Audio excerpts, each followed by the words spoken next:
स्वागत है आप सभी का आपके अपने YouTube चैनल दक्षता अकेडमी पर।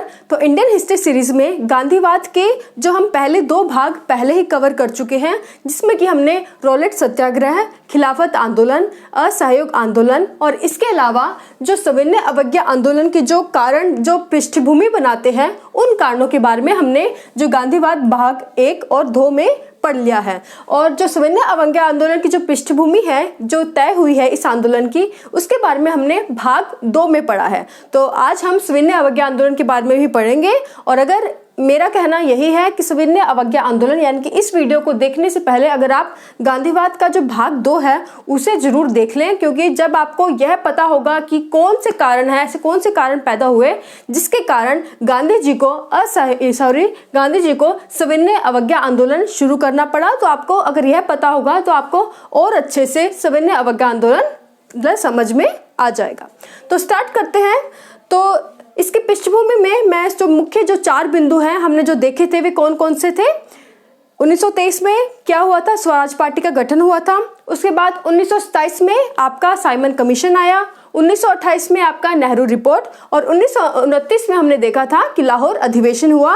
और 1929 के बाद ही इन्हीं 4 पृष्ठभूमि, ये जो 4 कारण है, ये इस आंदोलन की पृष्ठभूमि तैयार करते हैं। और उसके बाद हम देखते हैं कि 1930 में गांधी जी के द्वारा सविनय अवज्ञा आंदोलन शुरू ही कर दिया गया।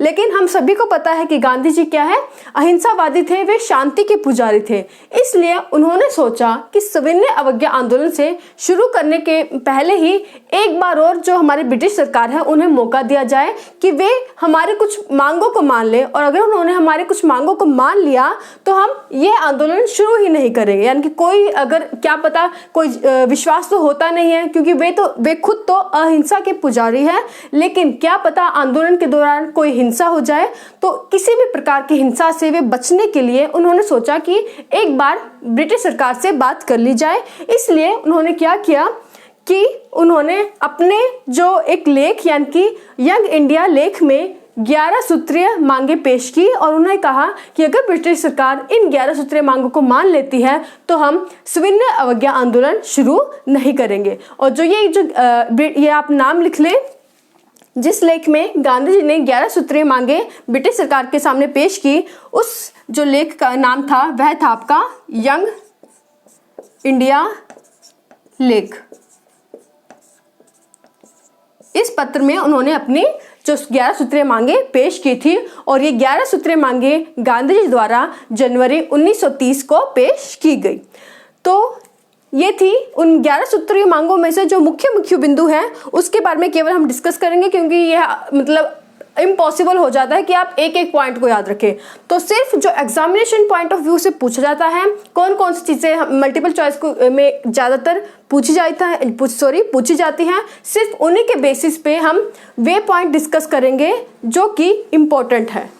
तो 11 सूत्रीय मांगों में जो मुख्य मांगे थी उसमें आपकी पहली मांग थी सिविल सेवा या सेना। यानी कि गांधी जी द्वारा इस मांग के अंतर्गत यह कहा गया कि ब्रिटिश सरकार जो अपनी सेना और सिविल सेवा पर जितना भारतीय कोष से अपना धन खर्च करती है उसमें कटौती करे। और वह कितनी कटौती करे, लगभग 50% तक की कटौती करे। यानी कि सिविल सेवा और सेना व्यय में ब्रिटिश सरकार 50% तक की कटौती करे।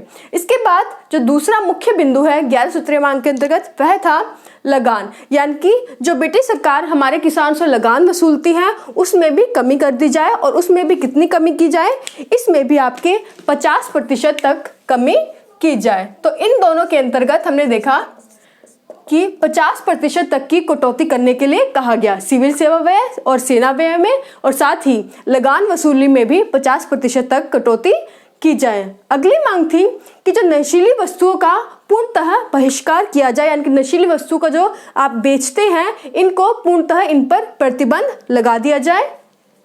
उसके बाद है जो मुख्य बिंदु है और जो आधार भी है हमारे सविनय अवज्ञा आंदोलन का, क्या कि आपका जो नमक कर और नमक का जो उत्पादन करते हैं उस पर जो आपने एकाधिकार बना रखा है आप उसे समाप्त कर दे। मतलब गांधी जी का कहने का यह मतलब था कि एटलीस्ट वे लोग जो समुद्र के आसपास है एटलीस्ट उन्हें तो यह अधिकार मिले कि वे खुद से नमक का उत्पादन कर सके। क्यों? क्योंकि जो ब्रिटिश सरकार है उन्होंने क्या कर रखा था, उन्होंने नमक उत्पादन पर क्या कर रखा था, पूरा एकाधिकार जमा रखा था। तो ये गांधी जी ने कहा कि आपने जो पूरा एकाधिकार जमा रखा है आप इसे बंद करें पहले तो, और ये नमक जो इस पर कर लगाए हुए हैं यह भी खत्म कर दे। क्योंकि नमक ऐसी चीज है जो कि हर वर्ग को चाहिए, चाहे वह गरीब हो, अमीर हो या फिर कोई भी धर्म हो, सभी को नमक की आवश्यकता होती है।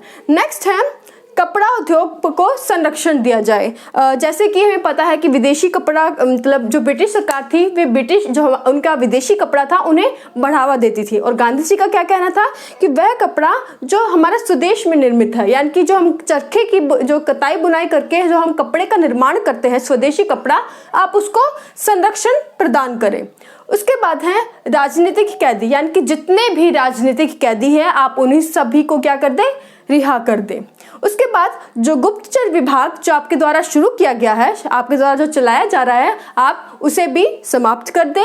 और लास्ट है और जो सबसे इंपॉर्टेंट भी है, क्योंकि क्वेश्चन आपसे यही से पूछा जाता है, जो शस्त्र कानून जो आपके द्वारा बनाया गया है आप उसमें परिवर्तन करें। क्यों? इस कानून के अंतर्गत जो हम क्या करते, भारतीय अपने पास कोई भी शस्त्र नहीं रख सकते थे, इसलिए गांधी जी ने कहा कि आप ये शस्त्र कानून आप बंद करें और भारतीयों को भी यह अधिकार प्रदान करें कि वह अपनी अपनी सुरक्षा के लिए लाइसेंस उनके पास होना चाहिए, ताकि वे भी शस्त्रों का प्रयोग करना चाहिए। यानी कि भारतीयों को भी अपनी सुरक्षा के लिए उनके पास शस्त्रों का लाइसेंस होना चाहिए, तो उन्हें भी शस्त्र रखने का अधिकार इसलिए होना चाहिए। तो ये था शस्त्र कानून में परिवर्तन। तो ये मुख्य बिंदु थे 11 सूत्रीय मांग के अंतर्गत गांधी जी के, कि अगर आपने ये मांगे हमारी मान ली तो हम सविनय अवज्ञा आंदोलन शुरू नहीं करेंगे। लेकिन हुआ वही जिसकी उम्मीद थी, यानी कि ब्रिटिश सरकार ने गांधी जी की कोई मांग नहीं मानी। और इसी के बाद गांधी जी ने एक ऐतिहासिक कथन भी कहा है कि मैंने तो ब्रिटिश सरकार से घुटने टेक कर रोटी मांगी थी, लेकिन उन्होंने बदले में मुझे पत्थर दिया। मतलब उनका कहने का आशय था कि जो ब्रिटिश सरकार है वह कोई प्रार्थना, अगर आप आराम से कुछ बात करें, प्रार्थना करके आप उनसे गुजारिश करें, मांग करें, उसका वह आंसर नहीं देती, उसका कोई जवाब नहीं देती। ब्रिटिश सरकार तो केवल बल प्रयोग का ही जवाब देती है। और इसी के परिणाम स्वरूप गांधी जी ने क्या है, उसके बाद सविनय अवज्ञा आंदोलन का जो बिगुल फूंक दिया कि चलिए अब तो हम सविनय अवज्ञा आंदोलन शुरू करेंगे ही, जब आपने हमारी मांगे ही नहीं मानी। उसके बाद हम देखते हैं कि इसके बाद गांधी जी ने जो सविनय अवज्ञा आंदोलन है इसकी शुरुआत कैसे की। तो गांधी जी ने सविनय अवज्ञा आंदोलन की शुरुआत, सबसे पहले तो डेट लिखे, इसकी शुरुआत गांधी जी ने 18 मार्च 1930 को कहां से की, साबरमती आश्रम से। उन्होंने साबरमती आश्रम से अपने 78 अनुयायियों के साथ अपने दांडी मार्च प्रारंभ की। यानी कि उन्होंने क्या किया, 18 मार्च 1930 को कितने अनुयायियों के साथ, अपने 78 अनुयायियों के साथ वे अपने पैदल मार्च पर चल पड़े। और 6 अप्रैल 1930 को, यानी कि 18 मार्च को वो साबरमती आश्रम से चले पैदल यात्रा 78 अनुयायियों के साथ, और उसके बाद 6 अप्रैल 1930 को वे अपने अनुयायियों के साथ दांडी पहुंचते हैं। और दांडी पहुंचकर उन्होंने क्या किया, उन्होंने सबसे पहले क्या किया, नमक कानून का उल्लंघन किया। और यह जो दांडी मार्च था, जो इसकी तुलना सुभाष चंद्र बोस जी ने, गांधी जी की जो दांडी मार्च है इसकी तुलना सुभाष चंद्र बोस जी ने नेपोलियन के जो पेरिस मार्च और मुसोलिनी के रोम मार्च से भी की है। तो ये पूछ लिया जाता है, आप नोट कर ले कि जो गांधी जी को जो यह दांडी मार्च है इसकी तुलना सुभाष चंद्र बोस ने, सबसे पहले किसने की है, सुभाष चंद्र बोस ने नेपोलियन के पेरिस मार्च और मुसोलिनी के रोम मार्च से की है। तो इसके बाद जो ये दांडी मार्च था आपका, इसे दांडी मार्च कहा गया। और इसके अंतर्गत 6 अप्रैल 1930 को जब गांधी जी अपने अनुयायियों के साथ दांडी पहुंचे तो उन्होंने सबसे पहले वहां पे नमक कानून का उल्लंघन किया। अब हमारे दिमाग में सबसे पहले ये चीज उठती है कि सविनय अवज्ञा आंदोलन में जो गांधी जी और कुछ भी कर सकते थे, वे धरना प्रदर्शन कर सकते थे या फिर और कोई मांग अपनी मतलब कुछ और तरीके से विरोध जता सकते थे, लेकिन उन्होंने ऐसा क्यों किया कि उन्होंने नमक कानून का उल्लंघन करके ही सविनय अवज्ञा आंदोलन की शुरुआत क्यों की? तो इसका क्या कारण है? तो सबसे पहले क्या लिख लें, नमक कानून का उल्लंघन। तो नमक कानून का उल्लंघन करने के पीछे उनका सिर्फ और सिर्फ यही कारण था। क्यों? क्योंकि हम थोड़ी देर पहले हमने डिस्कस किया था यहाँ पर कि नमक क्या है, एक ऐसी चीज है, चाहे कोई भी वर्ग हो, अमीर हो, गरीब हो, मजदूर हो, किसान हो या फिर किसी भी संप्रदाय का व्यक्ति हो, सभी को नमक की आवश्यकता पड़ती है। तो यानी कि यह एक ऐसी चीज है जो जन समन्वय का एक चीज है, यानी कि इस मुद्दे पर किसी को विरोध नहीं हो सकता। अगर कोई व्यक्ति कहे भाई हम ये आंदोलन नहीं करेंगे, क्यों? क्योंकि हमें तो नमक की आवश्यकता ही नहीं है, ऐसा कोई व्यक्ति नहीं कह सकता, क्योंकि हर वर्ग को नमक की आवश्यकता पड़ती है अपने स्वास्थ्य के लिए। क्योंकि अगर नमक की कमी हो जाए, मतलब अगर हम नमक का सेवन ना करें तो कई प्रकार के स्वास्थ्य संबंधी बीमारियां हमें हो सकती है, हमें भूखमरी का शिकार हो सकते हैं। तो नमक जो है हमारी जो बेसिक चीज है, हमारी एक नीड है जो हर व्यक्ति को चाहिए। इसलिए गांधी जी ने सोचा क्यों ना आप नमक कानून का उल्लंघन करके ही आप सविनय अवज्ञा आंदोलन की शुरुआत की जाए, क्योंकि अगर हम नमक कानून का उल्लंघन करते हैं तो इससे क्या होगा, हर वर्ग का हमें क्या मिलेगा, साथ मिलेगा। और ऐसा हुआ भी, हम देखेंगे आगे कि किस किस वर्ग ने गांधी जी का इस आंदोलन में साथ दिया। तो यही कारण था कि जो सविनय अवज्ञा आंदोलन की जो शुरुआत है उन्होंने नमक कानून का उल्लंघन करके की। और जो सविनय अवज्ञा आंदोलन कहां से स्टार्ट हुआ, 18 मार्च 1930 को इन्होंने दांडी मार्च जो अपनी मार्च कहां से शुरू किया, साबरमती आश्रम से, और कहां पहुंचकर समाप्त हुआ 6 अप्रैल 1930 को दांडी में, जहां उन्होंने नमक कानून का उल्लंघन किया। तो ये था इसके बारे में। और इसी के अंतर्गत जो हम अनेक यहाँ पर मैंने कार्यक्रम लिखा हुआ है, ये बीच में दब गया, तो कार्यक्रम की बात कर लेते हैं। तो यानी कि क्या कार्य थे जो इसके अंतर्गत, यानी कि इस आंदोलन के अंतर्गत मुख्यतः किए जाने थे। तो इसके अंतर्गत कहा गया कि जो बच्चे हैं वे अपनी जो मतलब विद्यालय है उन्हें बहिष्कार कर दें, तो बच्चों के द्वारा विद्यालयों का बहिष्कार करने को कहा गया। उसके अलावा कहा गया कि आप विदेशी कपड़ों का भी बहिष्कार करें, यानी कि जो विदेशी कपड़ों की होली जलाई जाए। तो ये चीजें मैं आप इसमें नोट कर लें। तो आपका सविनय अवज्ञा आंदोलन के अंतर्गत यह कार्यक्रम शामिल था कि आपके जो विदेशी कपड़े हैं उनकी होली जलाई जाए, और इसी पॉइंट की यानी कि विदेशी कपड़ों की होली जलाने को ही के अंतर्गत ही जो रविंद्रनाथ टैगोर जी ने इसकी आलोचना भी की है। तो रविंद्रनाथ टैगोर जी द्वारा किस चीज की आलोचना की गई है, विदेशी कपड़ों की होली जलाने के लिए, जो कि सविनय अवज्ञा आंदोलन के अंतर्गत शामिल था। इसके अलावा जो व्यक्ति सरकारी वकील है यानी कि सरकारी जो पदों पर कार्यरत है, उन्हें भी कहा गया कि अगर वे चाहे तो अपने नौकरियों से त्याग पत्र दे सकते हैं। इसके अलावा हम देखते हैं कि जो महिलाएं हैं उन्हें कहा गया कि आप जो मदिरा की जो दुकानें हैं, आपकी जो अफीम की दुकानें हैं, अफीम के खेत हैं, उनके साथ या फिर जो विदेशी कपड़ों की दुकानें हैं उनके सामने आप धरना प्रदर्शन करें। यहाँ एक चीज और नोट करने की है, हम देखें तो असहयोग आंदोलन में भी महिलाओं ने मदिरा की जो दुकानों के सामने धरना प्रदर्शन किया था, लेकिन असहयोग आंदोलन के कार्यक्रम में यह शामिल बिल्कुल नहीं था कि महिलाएं मदिरा की दुकानों के सामने धरना प्रदर्शन करेंगी। यह जो महिलाएं मदिरा की दुकानों के आगे धरना प्रदर्शन करेंगी, यह कार्यक्रम आपके शामिल था सविनय अवज्ञा आंदोलन के अंतर्गत। तो ये चीज भी नोट कर लें, कंफ्यूजन के लिए पूछा जा सकता है आपको, कंफ्यूज करने के लिए, तो आपको पता होना चाहिए असहयोग आंदोलन में भी यह हुआ था, यानी कि महिलाओं ने धरना प्रदर्शन किया था लेकिन वहां कार्यक्रम में शामिल नहीं था। यहाँ पर भी उन्होंने धरना प्रदर्शन किया है लेकिन यहाँ क्या है, आपके कार्यक्रम में भी यह शामिल है। इसके अलावा जो लोग हैं वे क्या करेंगे, घर घर जो चरखे द्वारा कताई बुनाई का भी कार्य करेंगे। तो ये सब कार्य थे जो कि सविनय अवज्ञा आंदोलन के कार्यक्रम के अंतर्गत शामिल थे। क्लियर? तो आगे बढ़े।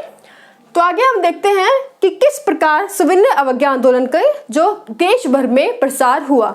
तो तो गांधी जी के द्वारा अपने अनुयायियों के साथ यहाँ नमक जो कानून है इसका उल्लंघन करके अपना विरोध दर्शाया जा रहा था। इसके द्वारा उन्होंने सविनय अवज्ञा आंदोलन का जो बिगुल बजा दिया था। और इनके साथ ही यानी कि ऐसा नहीं था कि सिर्फ गांधी जी के द्वारा ये आंदोलन चलाया जा रहा था, बल्कि पूरे देश भर में यानी कि पूरे देश में सविनय अवज्ञा आंदोलन को पूरे जोश से चलाया जा रहा था। जिसका हम एग्जाम्पल देखते हैं कि अगर हम देखें तो आंध्र प्रदेश में नमक जो कानून है, नमक सत्याग्रह के रूप में कई शिविरम की स्थापना की गई। तो यानी कि जो नमक सत्याग्रह जो गांधी जी के द्वारा चलाया गया, इसके मुख्यालय के रूप में आंध्र प्रदेश में कई शिविर स्थापित किए गए ताकि विरोध प्रदर्शन जताया जा सके। इसके अलावा जो सूरत में हम देखते हैं, सूरत में बच्चों के द्वारा तिरंगे की ड्रेस सिलवाई गई ताकि ब्रिटिश सरकार को परेशान किया जा सके। तो सूरत में बच्चों के द्वारा तिरंगे की जो ड्रेस है वह सिलवाई गई।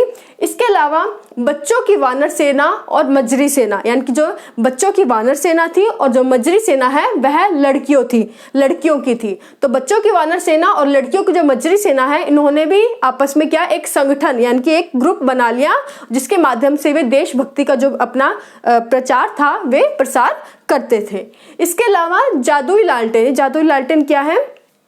ये जादू कुछ नहीं है। इसके द्वारा क्या होता था कि रात को लालटेन लेकर चला जाता था, यानी कि गांव-गांव तक देशभक्ति यानी कि सविनय अवज्ञा आंदोलन के बारे में देशभक्ति की बातें को प्रसार करने के लिए, या फिर लोगों तक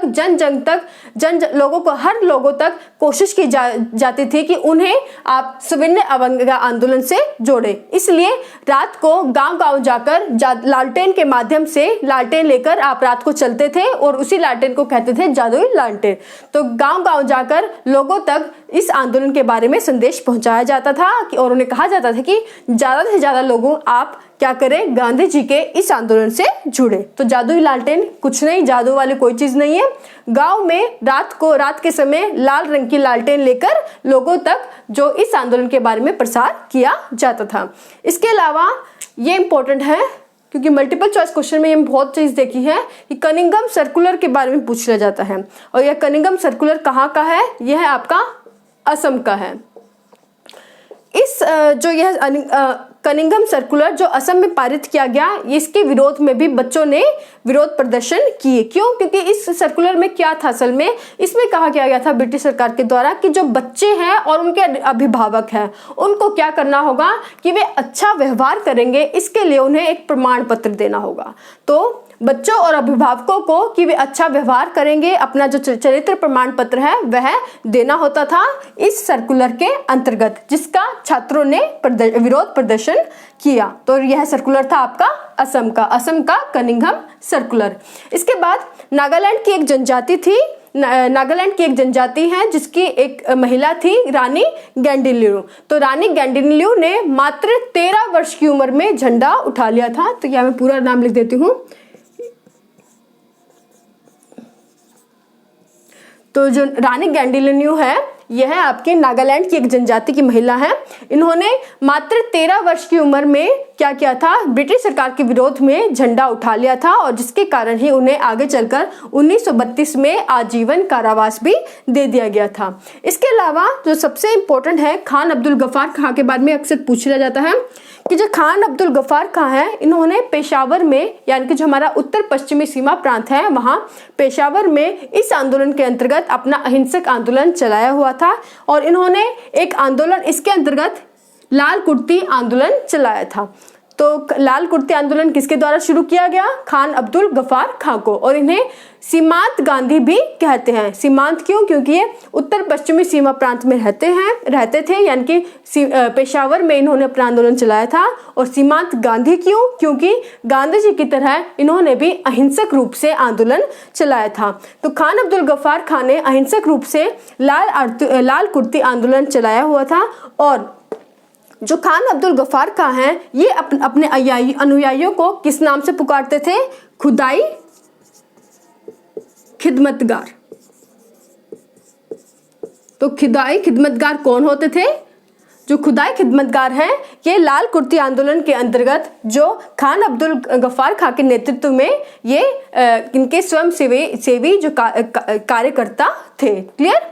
तो खान अब्दुल गफ्फार खां जो अपने अनुयायियों को खुदाई खिदमतगार कहते थे। और अभी मैंने आपको कहा कि जो खान अब्दुल गफ्फार खां हैं ये अहिंसक रूप से अपना आंदोलन चला रहे थे, लेकिन जब इनकी मृत्यु हो गई तो यह जो आंदोलन था जो इनके द्वारा चलाया गया था यह इसने क्या ले लिया, हिंसक रूप ले लिया। और जब इस आंदोलन ने हिंसक रूप ले लिया तो अंग्रेज ब्रिटिश सरकार के द्वारा इस आंदोलन का दमन किया गया और उन्होंने कहा कि आप इस आंदोलन के जो लोग हैं यानी कि जो खुदाई खिदमतगार हैं आप उन पर गोलियां चलाएं। लेकिन ब्रिटिश सरकार ने जिन सैनिकों को कहा वे क्या थे, वे हिंदू थे और उन्होंने अपने जो मुस्लिम भाई थे उन्हें उन पर गोली चलाने के लिए मना कर दिया। तो आपको बता दूं कि इस आंदोलन से जो जुड़े लोग थे वे क्या थे, जो मैक्सिमम आपके मुस्लिम थे, यानी जो उत्तर पश्चिमी सीमा प्रांत जो आपका एरिया है आपका उस समय जो आपका मुस्लिम बहुल एरिया था, तो उन लोगों पर जो हिंदू सैनिकों ने गोली चलाने से मना कर दिया। यहाँ पर जो मेन बात हुई वह क्या हुई कि जो ब्रिटिश सरकार को यह भ्रम था कि जो मुस्लिम है वे स्वतंत्रता संग्राम के आंदोलन से दूरी बनाए हुए हैं, उनका यह भ्रम टूट गया। क्यों? क्योंकि उन्होंने यहाँ देखा कि उत्तर पश्चिमी सीमा प्रांत का जो आपका मुस्लिम बहुल एरिया है वहां पर ये जो लोग हैं बड़ी मात्रा में विरोध प्रदर्शन कर रहे हैं। तो ये थे मुख्य बिंदु जो कि हम देखते हैं सविनय अवज्ञा आंदोलन को प्रसार करने के लिए कार्यरत है। उसके बाद हम देखते हैं कि सामाजिक आधार यानी कि सविनय अवज्ञा आंदोलन में कौन कौन से लोग मुख्य रूप से शामिल थे। तो अभी हमने थोड़ी देर पहले बात की कि सविनय अवज्ञा आंदोलन में हम देखते हैं कि जन भागीदारी थी, यानी कि लगभग सभी लोगों की भागीदारी थी। आप किसी व्यापारी वर्ग को ले लीजिए तो व्यापारी वर्ग भी शामिल था। इसके अलावा हम देखते हैं व्यापारी शामिल थे। इसके अलावा आप देखेंगे किसान ले लीजिए, किसान, मजदूर, तो किसान भी शामिल थे, मजदूर भी शामिल थे। इसके अलावा हमने थोड़ी देर पहले बात की है महिलाओं की, तो महिलाओं ने भी मदिरा की दुकानों के सामने अपना जो विरोध प्रदर्शन शांति रूप से जाहिर किया था। तो महिलाएं भी इस जो आंदोलन में पूर्ण रूप से शामिल थी। इसके अलावा हमने देखा कि बच्चे भी अपने वानर सेना और मजरी सेना के माध्यम से अपना विरोध प्रदर्शन जता रहे थे। तो लगभग हर वर्ग ने इस आंदोलन में अपना जो हिस्सा लिया है, लेकिन जो वर्ग जिसने न्यून रूप में इस आंदोलन में भागीदारी की वह आपका कौन सा संप्रदाय था? आपका मुस्लिम संप्रदाय। क्यों? क्योंकि जो मुस्लिम नेता थे उन्होंने अपने अनुयायी थे, मुस्लिम अनुयायी, उनको यह बोला था कि आप अब इस आंदोलन से दूरी बनाए रखें। तो इसलिए जो मुस्लिमों की इस आंदोलन में कम भूमिका थी, लेकिन फिर भी हमने देखा कि खान अब्दुल गफ्फार खां के द्वारा जो हमारा उत्तर पश्चिमी सीमा प्रांत है उस एरिया में इस आंदोलन के अंतर्गत अपनी जो भागीदारी दर्शाई गई थी। इसलिए हम कह सकते हैं कि कुछ मतलब पूर्ण रूप से नहीं कहेंगे, लेकिन कुछ अंशतः मुस्लिम संप्रदाय द्वारा भी इस आंदोलन में अपनी भूमिका दर्शाई गई है। तो इस तरह हम देखते हैं कि सविनय अवज्ञा आंदोलन में बाकी आंदोलन के जो बजाय लगभग हर जो वर्ग है उसने हिस्सा लिया है। तो ये था सामाजिक आधार जिसमें हम हर वर्ग की हिस्सेदारी लगभग देखते हैं। उसके बाद लास्ट में आता है कि जब ये सब कार्यक्रम हमने देख लिया, आरंभ देख लिया, प्रसार किस प्रकार हुआ है, उसके बाद किन किन लोगों ने इस आंदोलन में हिस्सेदारी ली है। अब लास्ट में हमारा देखना है कि इस आंदोलन का पतन या स्थगन किस प्रकार हुआ। तो भारतीय मुद्दों पर इंग्लैंड में उस समय क्या चल रहा था? गोलमेज सम्मेलन चल रहा था।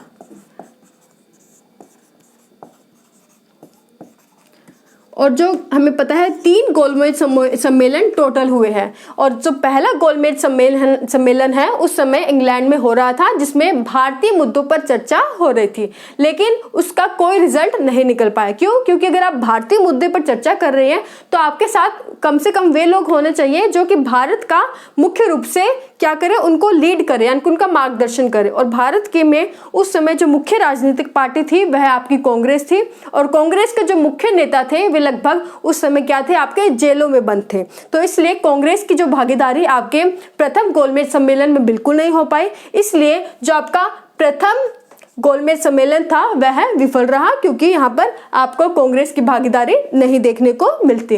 क्यों? क्योंकि जब आप भारतीय मुद्दों पर बात कर रहे हैं तो यह आपका आवश्यक हो जाता है कि आप किसी लीड पर्सन को या फिर लीड नेताओं को लेकर आए जो कि आप उस देशों का नेतृत्व करें।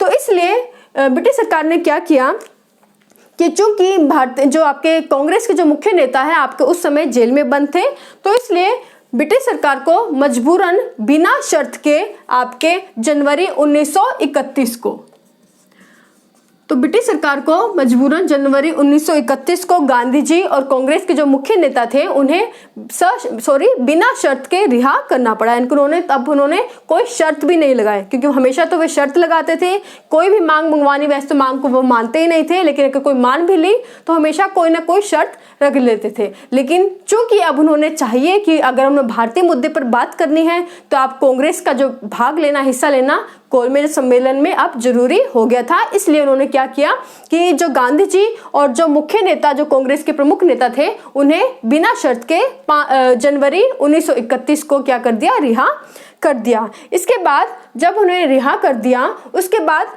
जो तेज बहादुर सप्रू एवं जायकर, ये मुख्य नेता थे, प्रमुख नेता हैं, तो तेज बहादुर सप्रू एवं जायकर द्वारा उन्होंने प्रयास किए गए, किसके लिए, गांधी जी और इरविन की समझौते के लिए उन्होंने प्रयास किया। उन्होंने गांधी जी को कहा कि आप एक बार इरविन जी से मिल लीजिए और एक उनसे बात कीजिए, ताकि आगे गोलमेज सम्मेलन यानी कि सविनय अवज्ञा आंदोलन की जो मांगे हैं हमारी, वे भी आगे पूर्ण हो सके। क्योंकि अगर आप जब तक मिलोगे ही नहीं, किसी से बात ही नहीं करोगे, तो आपकी कोई मांगे मनवाई नहीं जा सकती। इसलिए तेज बहादुर सप्रू और जायकर के प्रयासों से आपका गांधी और इरविन जी मिले और उसके बाद 5 मार्च 1931 को गांधी इरविन समझौता हुआ। तो गांधी इरविन समझौता क्या है, जब गोलमेज सम्मेलन के पूर्ण करने के लिए, या फिर आप कह सकते हैं कि अपनी मांगों को, सविनय अवज्ञा आंदोलन की मांगों को मनवाने के लिए, जब तेज बहादुर सप्रू एवं जायकर जी ने गांधी जी और इरविन के समझौते को करवाया, तो इसे हम क्या कहते हैं,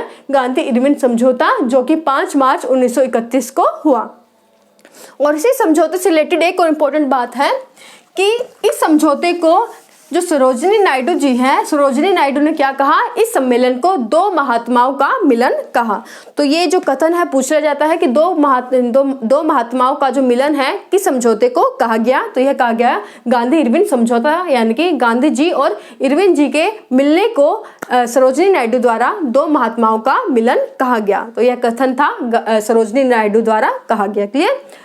तो गांधी इरविन समझौता हुआ और इस समझौते के अंतर्गत जो गांधी जी ने अपनी मांगे प्रस्तुत की वे क्या थी, तो ये देख लें। और गांधी जी ने कहा कि अगर आप मेरी ये मांगे मान लेते हैं गांधी इरविन समझौते के अंतर्गत, तो ही मैं आगे जो आपका मांगे गोलमेज सम्मेलन में हिस्सा भी लूंगा और जो सविनय अवज्ञा आंदोलन है ये भी स्थगित या पतन इसका हो जाएगा। इसके बाद जो मुख्य रूप से गांधी जी के द्वारा जो मांगे रखी गई वे क्या थी, वे ही मांगे जो सविनय अवज्ञा आंदोलन में शुरू से चली जा रही थी। कौन कौन सी? सबसे पहले तो उन्होंने कहा कि आप जो बिना शर्त के, यानी कि जो आप जुर्मानों की वसूली करते हैं, कि आप कोई भी जुर्माना लगा देते हैं, सबसे पहले तो आप उस जुर्माने को समाप्त कर दीजिए, यानी कि तो जुर्मानों की वसूली को समाप्त किया जाए।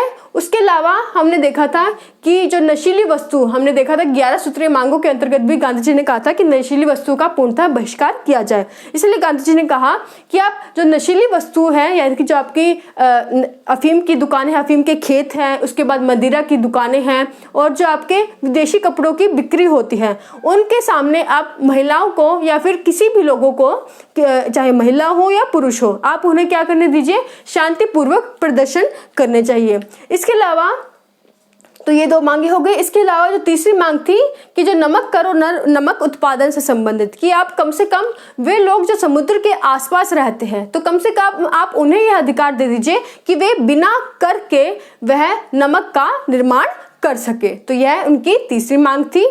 उसके बाद वैसे तो कई उनकी मांगे थी, लेकिन हम सिर्फ मुख्य बिंदु के बारे में डिस्कस कर रहे हैं। उसके बाद उन्होंने कहा कि कपड़ा उद्योग, यानी कि जो स्वदेशी कपड़ा है, हम जो कपड़े का निर्माण करते हैं, आप उन्हें भी कम से कम थोड़ा तो संरक्षण प्रदान करें। कि गांधी जी द्वारा कहा गया कि जो राजनीतिक कैदी हैं आप उन्हें रिहा करें, यानी कि वे राजनीतिक कैदी जिन्होंने अहिंसक रूप से सविनय अवज्ञा आंदोलन चलाया था, यानी कि किसी भी प्रकार की हिंसा का प्रयोग नहीं किया, आप उन्हें क्या करें, रिहा कर दे।